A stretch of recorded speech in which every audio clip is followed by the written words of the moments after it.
Imagine being so exhausted you fall asleep in your boss's chair. Now imagine waking up 5 hours later to find him standing over you, silent, unblinking, watching you like you just committed the ultimate crime. And then imagine he makes you an offer that will save your dying mother's life, but cost you everything else. That's exactly what happened to one woman, and what came next changed both their lives forever. But before we dive in, I just want to say thank you to everyone who's been supporting this channel. You're the reason I get to keep sharing stories like this. If you're new here, welcome. Now let's get into this incredible story. Carla Banks hadn't slept more than 3 hours in 4 days. She stands at the bus stop in that gray light before dawn, her body swaying slightly as exhaustion pulls at her bones. The coffee in her thermos went cold hours ago, but she drinks it anyway, grimacing at the bitter taste. It's the cheap instant, kind of the only thing she can afford after rent, groceries, and her mother's medication take everything else. The bus groans to a stop. Carla climbs aboard, finds her usual seat near the back, presses her forehead against the cool window, and watches the city blur past. In 6 hours, she finish her shift at the hotel. Then she clock in at the grocery store for another 6.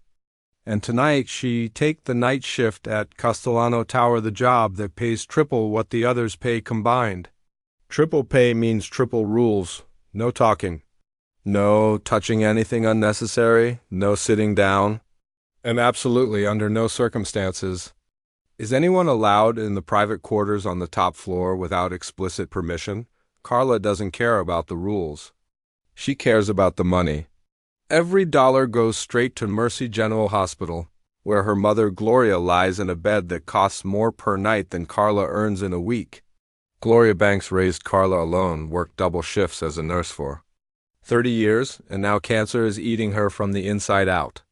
Stage 4, terminal. The insurance company stopped covering treatments 2 months ago, calling them not medically necessary, as if her mother's life is a line item to be crossed off a budget. Carla's done the math. Without treatment, her mother has weeks. With treatment, maybe months.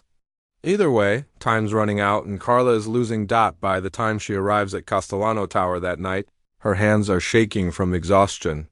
She forgot her thermos at the grocery store, and the vending machine coffee did nothing to cut through the fog in her brain. 20 hours awake, maybe 22. She stopped counting. The tower rises 40 floors into the Manhattan skyline, all glass and steel and cold precision. Carla's heard stories about the man who owns it, Carlos Castellano, the real estate billionaire, who never shakes hands, never attends his own parties, and fires people for leaving fingerprints on doorknobs. She's never seen him. None of the night shift workers have. He's more myth than man. A shadow that moves through the building after everyone else is gone. Carla signs in at the security desk and takes the service. Elevator to the top floor, the penthouse, the forbidden zone. She's only supposed to clean the hallway in the private office, and only between 2 and 5 in the morning when the owner is guaranteed to be away. The hallway is immaculate as always. Carla runs her cloth over surfaces that are already spotless, her movements mechanical, her mind drifting. She thinks about her mother's smile, about the way Gloria used to sing while she cooked, about all the things Carla will never hear again once the hospital bills finally bury them both. She pushes open the door to the private office and steps. Inside, the room is massive, all dark wood and leather and windows that look out over the city like it's something to be conquered. In the center sits a desk that probably costs more than Carla's entire apartment building. And behind the desk, facing the window, is a chair. It's black leather, perfectly positioned, catching the faint glow of city lights. It looks impossibly soft. Impossibly inviting. Carla knows she shouldn't. The rules are clear. No one sits in that chair. No one even touches it. But her legs are giving out. Her vision is blurring. And the chair is right there, promising just a moment of rest. 5 minutes, she tells herself, just 5 minutes. Then she get up and finish her shift. No one will ever know, she sinks into. The leather and the world goes dark. Carlos Castellano's flight lands 3 hours early. The red-eye from London was a disaster, turbulence, delays, a first-class passenger who kept coughing without covering his mouth. By the time Carlos steps off the plane, his skin is crawling with the need to shower, to change, to restore order to his disrupted routine. His driver is waiting at the curb. Carlos doesn't acknowledge him, he never does, but slides into the backseat and pulls out his phone. 17 emails. 4 missed calls from his assistant. A reminder about a board meeting he has no intention of attending. He deletes everything. The city is quiet at 5 in the morning, streets empty except for garbage trucks and early commuters. Carlos watches the buildings pass without seeing them. His mind is already in his office, calculating the exact sequence of tasks he'll complete before the sun comes up. Shower, change, coffee at precisely 6:15, review the quarterly reports. Sign the merger documents. Control, routine, order. These are the things that keep the chaos at bay. The elevator takes him straight to the penthouse. He steps out into the hallway, noting with satisfaction that every surface gleams under the recessed lighting. The cleaning crew did their job. Good. He pushes open the door to his office and stops. Someone is in his chair. A woman, black, young, wearing a cleaning uniform. Her head is tilted back, her lips slightly parted, her chest rising and falling with the deep rhythm of sleep. She's sitting in his chair. Sleeping in his chair, Carlos's heart begins to pound. His hands clench at his sides. The familiar pressure builds behind his eyes, the one that signals the beginning of an episode. Someone touched his things. Someone violated his space. Someone broke the rules that keep his world from falling apart. He should call security. He should have her removed, fired, arrested for trespassing. He should do something, anything, to restore the order she destroyed. But he doesn't move. He stands there, frozen, watching her sleep in the chair that no one else has ever touched, and something strange happens. The pressure behind his eyes doesn't intensify. The spiral doesn't begin. For the first time in 18 years, the sight of someone violating his sacred space doesn't send him into a tailspin. Why? The woman stirs. Her eyes flutter open and focused at first, then widening in horror as she registers where she is and who's standing over her. She scrambles to her feet. So fast she nearly falls, her body colliding with the edge of the desk. Something crashes to the floor, glass shatters. His phone. His custom-made, limited edition phone that cost more than most people's cars. It lies in pieces on the hardwood, the screen cracked beyond repair. The woman stares at the wreckage, her face ashen. Her mouth opens and closes, but no words come out. Carlos looks at her, then at the phone, then back at her. Do you know what you've done? His voice is quiet, controlled, dangerous. I'm sorry. The words tumble out of her in a rush. I'm so sorry. I didn't mean to fall asleep. I've been working 20 hours straight and my mother is dying and I just needed 5 minutes. Please, I'll pay for it. I'll do anything. Just please don't fire me. I need this job. Your mother is dying? The question cuts through her panic. She stops talking, her breath ragged. Yes, she whispers. Cancer, stage 4. I'm trying to pay for her treatment, but the bills keep coming and I can't. Her voice breaks. I can't keep up. Carlos studies her. The dark circles under her eyes, the tremor in her hands. The way she holds herself like someone who's been carrying an impossible weight for far too long. He should fire her. He should call security and have her escorted out and never think about her again. Instead, he says, how much? What? The medical bills? How much does your mother owe? She blinks at him, confused. Over $200,000, but I don't understand. I'll pay it. All of it, tonight. The woman stares at him like he just spoke in a language she doesn't understand. In exchange, Carlos continues, his voice flat, businesslike, you will work for me full-time in this penthouse until I decide otherwise. What are you saying? I'm saying that I will. Save your mother's life, and in return you will belong to me. The words hang in the air between them, sharp and final. Carlo looks at this man, this stranger who holds her mother's life in his hands, and understands that she has no choice. She has nothing to bargain with, no cards to play, no way out. Her mother is dying, this man can save her. And all it will cost is Carla's freedom. She closes her eyes, thinks of her mother's face, thinks of all the years Gloria sacrificed to give Carla a better life. Then she opens her eyes and looks directly at the billionaire who just bought her. Fine, she says. I'll do it. The phone call takes less than 3 minutes. Carla stands in the corner of Carlos's office, watching as he speaks to someone at the hospital in clipped, efficient sentences. Account number, patient name, Gloria Banks, full balance. Yes, all of it. Transfer immediately. When he hangs up, he doesn't look at her, he simply says, "It's done. Your mother has been moved to a private room. She have a dedicated oncologist." Starting tomorrow, Carla's knees buckle. She catches herself on the edge of a bookshelf, her mind struggling to process what just happened. $200,000, gone, erased with a single phone call from a man who didn't even blink. "Thank you," she whispers, the words feeling inadequate, almost absurd. Carlos finally turns to face her. His expression is unreadable. "Don't thank me yet. You haven't seen what you've agreed to." He's right. The penthouse becomes her prison within 48 hours. Her old apartment is cleared out by movers she never meets. Her belongings, what little she has, are placed in a room on the east wing of Carlos's residence. The room is larger than her entire previous home, with a bed that could fit 4 people and windows that look out over Central Park. It should feel like an upgrade. Instead, it feels like a cage with a beautiful view. The rules come next. Marcus, Carlos's butler, delivers them with the detached professionalism of someone reading a grocery list. No leaving the penthouse without permission. No phone calls except to her mother, and those will be monitored. No visitors. No questions about Mr. Castellano's personal life. No entering certain rooms without explicit instruction. And the most important rule, Marcus adds, his voice dropping slightly: never touch anything belonging to Mr. Castellano without wearing gloves. Never move anything from its designated position. And never, under any circumstances, sit in his chair again. Carla understands then what she's dealing with. This isn't just control. This is obsession. Carlos Castellano doesn't just want order. He needs it the way other people need oxygen. The first week is the hardest.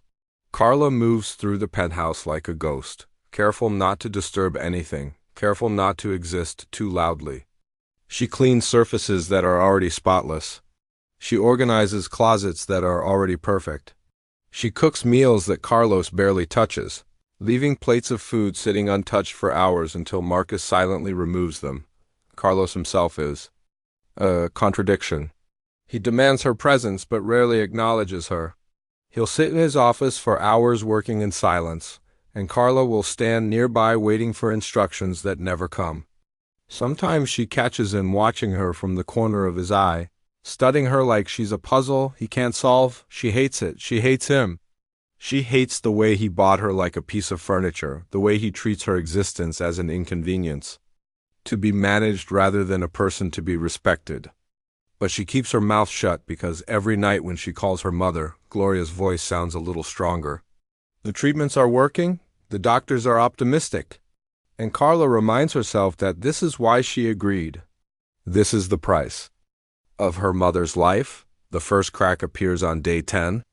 Carla is dusting the bookshelves in the study when she accidentally knocks a volume out of alignment. It's barely noticeable, a fraction of an inch. But when Carlos walks in an hour later, he stops dead in his tracks. "Who moved that?" His voice is sharp, almost panicked. Carla turns, confused. "Moved what?" He points at the book. His hand is trembling. "That someone moved it. It's not where it's supposed to be." She looks at the shelf, then back at him. The book is perhaps a centimeter off from its neighbors. Most people wouldn't have noticed. Carlos looks like he's about to have a heart attack. "I did," she admits. "I was dusting. I'm sorry. I'll fix it. Don't touch it." He crosses the room in 3 strides and repositions the book himself, his movements precise, almost ritualistic. When he's done, he stands there for a long moment, breathing heavily. His shoulders rigid with tension. Carla watches him, and something shifts in her chest. Not sympathy, not yet, but recognition. She's seen this before. Her mother treated patients with anxiety disorders, with OCD, with minds that turn small disruptions into catastrophic threats. Carlos isn't just controlling. He's suffering, but That doesn't excuse what he's done to her. You bought my time, she says quietly. You didn't buy my fear. I won't apologize for existing in your space. Carlos turns to look at her. For a moment something flickers in his eyes, surprise maybe, or respect. Then the mask slides back into place. Just don't move my things, he says and walks out. The visits to her mother are carefully orchestrated performances. Once a week, a car takes Carla to Mercy General Hospital. She sits with Gloria for exactly 2 hours, always with a security guard waiting in the hallway. The conversations are monitored, she's been told, as much so Carla learns to lie with a smile. I got a new job, she tells her mother during the first visit. Live-in position, great pay. They're giving me room and board. Gloria is sitting up in bed, looking healthier than she has in months. The new treatments brought color back to her cheeks. But her eyes are sharp, suspicious. Live-in position, Gloria repeats. With who? A businessman. He travels a lot. He needed someone to manage his household. And he's paying for all this. Carla gestures around the private room. The doctors, the treatments, this fancy room. It's part of the benefits package. Gloria studies her daughter's face for a long moment. Carla keeps her expression neutral, praying that her mother won't see through the lies. Carla, Gloria says slowly, if something is wrong, you tell me. You hear me? I don't care how sick I am. I'm still your mother. Nothing's wrong, Mama, I promise. But Gloria doesn't look convinced. And when Carla leaves that day, she feels her mother's eyes following her all the way to the door. The discovery happens on day 23. Carla is asleep in her room when a sound wakes her, a crash, followed by ragged breathing. She grabs her robe and hurries toward the source of the noise. Her heart pounding. She finds Carlos in the living room, collapsed against the wall. His eyes are wild, unfocused. His hands are pressed flat against the floor, fingers splayed like he's trying to hold himself to the earth. Every breath comes in short, sharp gasps. Marcus is nowhere to be seen. It's 3 a.m. Carla is the only one there. She should go back to her room. This isn't her problem. He's not her responsibility. But something in the way he's shaking, something in the raw terror on his face, makes her feet move forward instead of back. Mr. Castellano? She kneels a few feet away, keeping her distance. Can you hear me? He doesn't respond. His breathing is getting worse, his body trembling violently. This isn't just anxiety. This is a full-blown panic attack, the kind that can spiral into something dangerous if left unchecked. Carla watched her mother talk patients through episodes like this 100 times. She knows the techniques. But she also knows that what Carlos needs right now isn't words. It's an anchor. Without thinking, she reaches out and places her hand over his. His skin is cold. His fingers are rigid, locked in place. But the moment her palm touches his knuckles, something changes. His breathing stutters, his trembling slows. His eyes, still unfocused, drift toward their joined hands. Carla holds still, barely breathing herself, waiting for him to push her away, to scream at her for touching him without permission. But he doesn't. Instead, his fingers slowly relax. His breathing deepens. The wild terror in his eyes fades into something quieter, something almost like wonder. How did you do that? His voice is hoarse, barely above a whisper. Do what? Make it stop. Carla doesn't have an answer. She doesn't understand what just happened any more than he does. All she knows is that for the first time since she arrived in this penthouse, Carlos Castellano is looking at her like she's more than just a possession. After that night, everything changes. Carlos begins requesting her presence more frequently. Not for cleaning, not for cooking, just for proximity. He'll work at his desk for hours and she sit in a chair across the room, reading or staring out the window. Sometimes he'll ask her to hand him documents, to pour his coffee, to perform small tasks that require her to move close to him, and every time she touches something he touched, every time her hand brushes against his accidentally, she sees the same reaction. The tension in his shoulders eases. The tightness around his eyes softens. His breathing deepens. She's his medication, his antidote. The only person in the world whose presence doesn't trigger the obsessive thoughts that plague him. Carla understands now why he kept her. Not out of cruelty, though the arrangement is cruel. Not out of malice, though the power imbalance is malicious. He kept her because she's the first relief he's found in 18 years, but understanding doesn't mean acceptance. She's still a prisoner. She's still bought and paid for. And the fact that her presence helps him doesn't erase the fact that she never had a choice. "You could just ask me to stay," she says one evening, breaking the silence that stretched between them for hours. "Instead of trapping me here, you could just ask." Carlos looks up from his papers. His expression is guarded, careful. "Would you have said yes?" Carla considers the question honestly. "No, probably not." "And you understand why I didn't ask?" "I understand that you were afraid of hearing no. That's not the same as being right." Something flickers across his face, pain maybe, or shame. He turns back to his work without responding. But later that night, Carla finds a book on her pillow.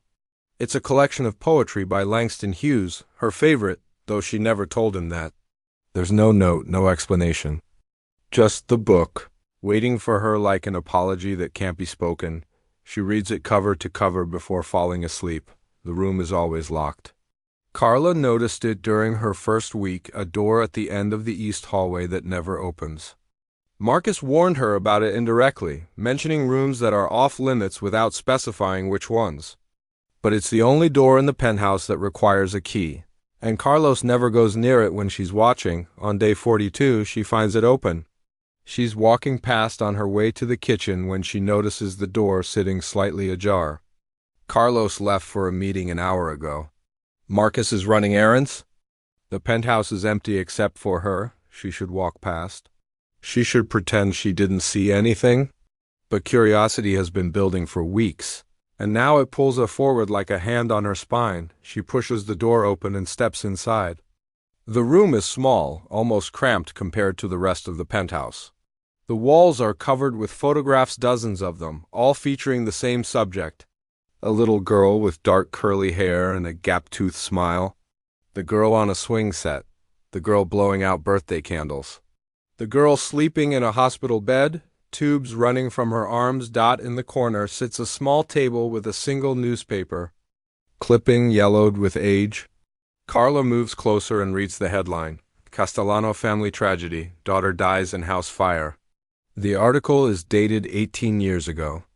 It describes a fire that started in the kitchen of a Long Island mansion, spreading through the house before firefighters could arrive.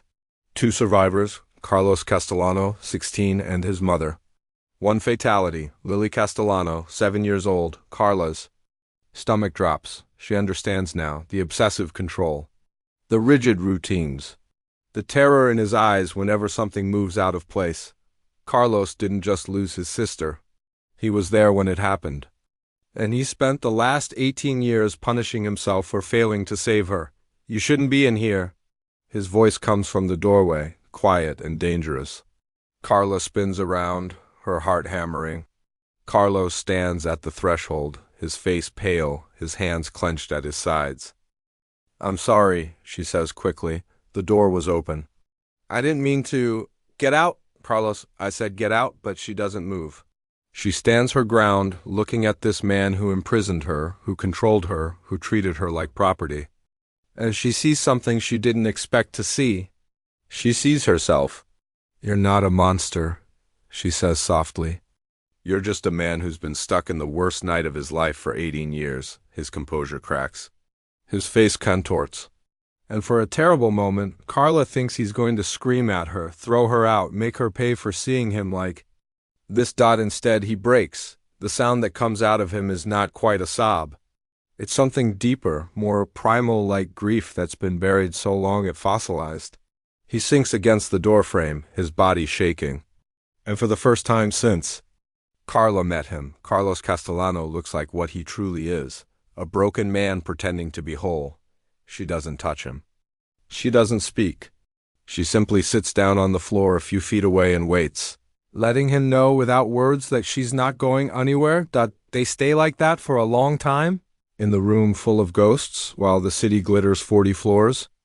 Below, Gloria Banks is dying, but she's not stupid. Her daughter visits every week with the same practiced smile, the same careful answers, the same obvious lies. And Gloria spent 30 years as a nurse. She knows when someone is hiding something. On the 8th visit, she decides to stop pretending. "Carla," she says, her voice stronger than it's been in months. "I asked the billing department who's been paying for my treatment." Carla's smile falters. "Mama, I told you it's don't." Gloria's eyes are sharp, fierce. "Don't lie to me, baby. I know it's not some benefits package. I know it's not charity. A man named Carlos Castellano has been paying every single bill. Since the day you disappeared from your apartment?" The color drains from Carla's face. "How did you—" I asked, I pushed. "I made them tell me." Gloria reaches out and grabs her daughter's hand. "Now you're going to tell me the truth. What did you do? What did you give that man in exchange for my life?" Carla tries to speak, but no words come. Her throat has closed up, tears burning at the corners of her eyes. "Baby," Gloria whispers, "did you sell yourself for me?" The dam breaks. Carla collapses against her mother's bed, sobbing like she hasn't sobbed since she was a child. The whole story pours out of her, the exhaustion. The chair, the broken phone, the deal that cost her everything. When she finishes, Gloria is silent for a long moment. Then she speaks, her voice trembling with rage and heartbreak. "I would rather die than see you live as someone's property. Do you understand me? I would rather die." "Mama, no. That man used my life to trap you. He used my cancer as a chain around your neck." Gloria's hands are shaking, but her eyes are dry. "I won't be the reason my daughter loses her freedom. I won't." Carla doesn't know what to say. She holds her mother's hands and cries, knowing that everything is about to change. 3 days later, Carlos receives a letter. It's handwritten, delivered by hospital courier, addressed to him personally. He opens it in his office, expecting a legal document or a medical update. Instead, he finds Gloria Banks's words staring up at him. "Mr. Castellano, I know what you've done. I know you paid for my treatment, and I know the price you demanded in return. You used my death sentence to buy my daughter. That makes you know better than the men who used to put people like us in chains. Release Carla now, or I will tell every newspaper in this city what kind of man you really are. I have nothing left to lose. Do you, Gloria Banks?" Carlos reads the letter 3 times. Then he sets it down on his desk and stares at the wall for a very long time. He told himself that what he was doing was fair a transaction, an exchange of value. He saved a woman's life, and in return her daughter provided a service. Clean. Simple, logical, but Gloria's words cut through every rationalization. "You used my death sentence to buy my daughter. That makes you no better than the men who used to put people like us in chains." He thinks about Lily, about the night of the fire, about how helpless he felt watching his sister slip away while he stood frozen, unable to move, unable to save her.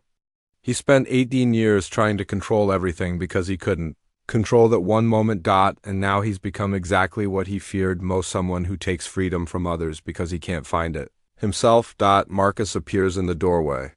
He's been with Carlos for 10 years. He's seen him at his worst and stood by him anyway. But when he speaks now, his voice is heavy with something that might be disappointment. "Sir, I've served you faithfully. But what you've done to that young woman is wrong. Her mother is right." Carlos looks up at the only person in the world who stayed with him through everything. "I know," he says quietly. "I know." Carlos calls Carla to his office the next morning. She finds him standing by the window, his back to her, silhouetted against the gray Manhattan sky. He doesn't turn around when she enters. He doesn't acknowledge her presence at all. He simply stands there, staring at the city below, his shoulders carrying a weight she's never seen before. "Your mother wrote to me," he says finally. Carla feels her stomach drop. "I didn't ask her to. I didn't tell her to threaten you. I know." He turns to face her, and she's struck by how tired he looks. The dark circles under his eyes are deeper than usual. The rigid control that usually defines his features has softened into something that looks almost like defeat. She's right about everything. He walks to his desk and picks up an envelope, holding it out to her. Carla doesn't move. What is that? Your freedom. His voice is flat, empty. Inside is a check for $500,000. It's not compensation. Nothing could compensate for what I've done, but it's enough to take care of your mother, to start over, to build a life that I have no part in. Carla stares at the envelope like it might bite her. I don't understand. I'm releasing you, no conditions, no strings. You can walk out that door right now, and I will never contact you again. He sets the envelope on the desk between them. I should have done this weeks ago. I should never have done any of this. In the first place. She waits for the catch, the hidden clause, the manipulation disguised as generosity.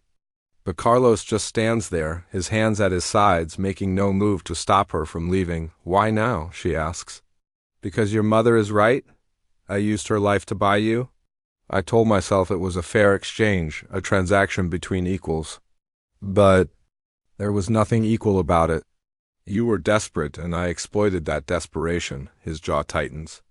I've spent 8 years trying to control everything around me because I couldn't control the one thing that mattered. And somewhere along the way, I became the kind of man who takes freedom from others because I can't find it myself. Carla thinks about the room full of photographs.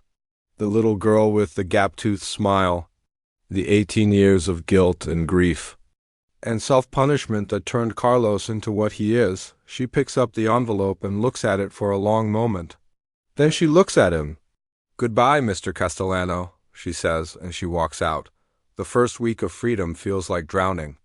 Carla moves back in with her mother, who's been transferred to a rehabilitation facility as her condition continues to improve. She sleeps in a chair beside Gloria's bed, just like she did before all this started. She eats cafeteria food and drinks bad coffee and tries to remember what normal feels like, but normal doesn't fit anymore. The world that made sense before the endless work, the exhaustion, the desperate scramble for survival has been replaced by something else, something quieter, something that feels too much like emptiness. She thinks about Carlos constantly. Not the man who trapped her, but the man she saw in that locked room, surrounded by photographs of a sister he couldn't save. The man who broke down in front of her, letting her see the grief he'd hidden from everyone else. The man who gave her a book of poetry without explanation, as if he didn't know how to apologize any other way. She hates that she thinks about him. She hates that part of her misses the penthouse, the silence, the strange intimacy of being the only person who could calm his storms. But missing someone isn't the same as forgiving them. And forgiving isn't the same as going back on day 14. Gloria looks at her daughter and says, "You're miserable." Carla tries to deny it, but Gloria cuts her off. "Don't lie to me, baby. I've known you since before you were born. You're not eating, you're not sleeping. And every time you think I'm not looking, you stare out that window like you're waiting for someone to appear. I'm fine, Mama. You're not fine, and I think I know why." Gloria reaches out and takes her daughter's hand. "That man did something terrible to you. But something else happened too, didn't it? Something you haven't told me." Carla doesn't answer. She doesn't have to. Gloria's always been able to read her like a book. "I'm not saying you should forgive him," Gloria continues. "What he did was wrong. But if there's something real between you, something that isn't about money or debt or control, then you owe it to yourself to figure out what that is. He bought me, Mama, like I was property. I know. And if he hasn't changed, then you walk away and never look back. But if he has changed, if he's really trying to become someone different, then maybe the question isn't whether you can forgive him. Maybe the question is whether you can live with never knowing." Carla sits with those words for 3 more days. On day 17, she goes back to Castellano Tower. The doorman recognizes her and lets her up without question. The elevator rises 40 floors in silence. When the doors open, Carla steps into a penthouse that feels different than she remembers. The surfaces are still immaculate. The furniture is still perfectly arranged. But there's something softer about the space. Something less rigid. A coffee cup sits on the counter, unwashed. A jacket hangs over the back of a chair instead of in the closet. Small imperfections that the old Carlos would never have tolerated. She finds him in the study, sitting in a chair by the window. He looks up when she enters, and for a moment neither of them speaks. "I didn't expect to see you again," he says finally. "I didn't expect to come back." She walks into the room and sits down across from him, maintaining the same distance she kept that night when he broke down in front of her, close enough to be present, far enough to be safe. "I'm not here because I forgive you," she says. Not sure I can forgive you. What you did was wrong, and no amount of money or apologies can undo it." Carlos nods slowly. "I know, but I also know that you're trying. I can see it in this room. The coffee cup, the jacket. You're letting go, a little bit at a time." "I started seeing a therapist," he admits, 2 days after you left. "First appointment I've had in 18 years. "That's good, that's a start." Silence stretches between them, heavy with everything that happened and everything that might still come. "I'm not coming back as your prisoner," Carla says. "I'm not coming back as your employee. If I choose to be here, it's on my terms, equal terms, no debts, no obligations. No one owes anyone anything, and what would those terms look like? You keep going to therapy. You let me come and go as I please. You treat me like a person, not a possession.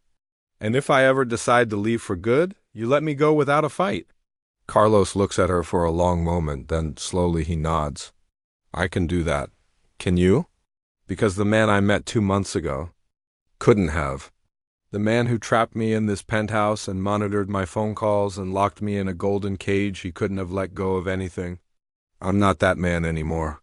His voice is quiet, but there's something new in it. Something that sounds almost like hope. "I don't know who I am yet, but I know I don't want to be him."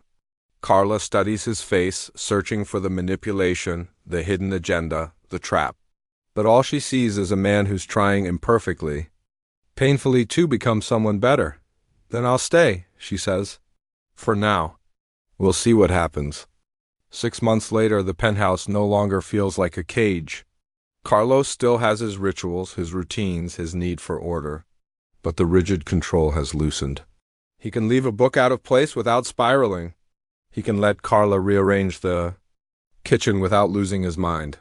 The therapy is working slowly, but surely, untangling 18 years of guilt and grief. Gloria Banks is in remission.